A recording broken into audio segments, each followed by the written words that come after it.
तुम्हें साथ लेकर जाने वाला कहीं अकेला जाने पर मजबूर ना हो जाए।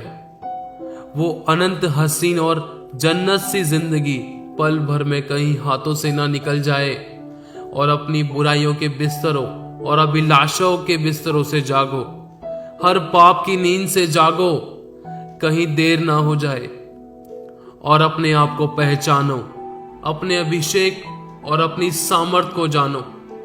इंतजार हो रहा है तुम्हारा इस दुनिया में। वचन कहता है ये पृथ्वी परमेश्वर के पुत्रों के प्रकट होने की बाट जो रही है कि कोई तो ऐसा हो जो लोगों को नरक की कभी ना बुझने वाली आग से बचाए और हर उस पाप से बचाए जिसका फल मौत है। नरक की ओर भीड़ की भीड़ चली जा रही है और जो तुम्हें बादलों में लेने आने वाला है उसने तुम्हारे लिए प्रार्थना की है कि तुम्हारा विश्वास ना डगमगाए, तुम्हारा मन आनंद से भर जाए और जो काम हमें करना है वो पूरा हो जाए। हर एक मनुष्य की आत्मा नरक जाने से बचा ली जाए और वचन कहता है कि हर एक को अपने अपने कामों के अनुसार लेखा देना है। जैसे कि पहला कुरिन्थियों 6:9 से 11 तक में लिखा है कि क्या तुम नहीं जानते कि अन्यायी लोग परमेश्वर के राज्य के वारिस ना होंगे। धोखा ना खाओ, ना वैश्यगामी, ना मूर्ति पूजक, ना परस्त्रीगामी, ना लुच्चे, ना पुरुषगामी, ना चोर, ना लोभी, ना पियक्कड़, ना गाली देने वाले, ना देर करने वाले परमेश्वर के राज्य के वारिस ना होंगे। जीव के वश में मृत्यु और जीवन दोनों होते हैं। जो इसे काम में लाना जानता है वो इसका फल भोगेगा। इसीलिए मैं फिर से कहता हूं कि जागो और अपने गुणों, अपनी सामर्थ्य और अभिषेक को पहचानो।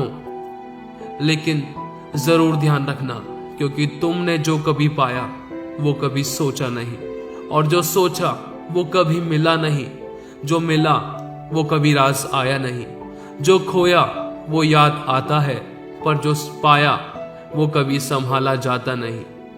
तुम सब के सब अपने अपने चाल चलन पर ध्यान करो, क्योंकि आज एक बहुत बड़ा प्रश्न हमारे सामने आ खड़ा हुआ है। जो भी तुम्हारे पास है और जो भी सेत में मुफ्त अधिकार तुम्हें दिए गए हैं, जो किसी अन्य जाति व अविश्वासी के पास नहीं है, क्या उसके अनुसार हम सभी करते पाए जा रहे हैं या नहीं? खुल जाएंगी किताबें जब भी हिसाब होगा।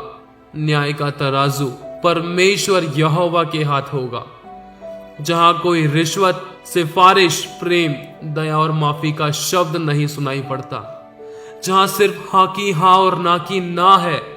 क्योंकि वचन कहता है कि यीशु को भी स्वर्गीय पिता ने पवित्रताई और अपनी व्यवस्था के अनुसार छोड़ दिया, क्योंकि पूरे जगत के पाप प्रभु यीशु ने अपने ऊपर लेकर कहा कि हे पिता, इन्हें क्षमा कर कि ये नहीं जानते कि ये क्या कर रहे हैं। तो फिर हम क्या हैं? क्योंकि परमेश्वर का वचन कहता है कि परमेश्वर यहोवा के सामने से पृथ्वी और आकाश भाग गए और उन्हें कहीं जगह ही ना मिली, क्योंकि यहोवा परमेश्वर पवित्रताई के कारण महाप्रतापी है।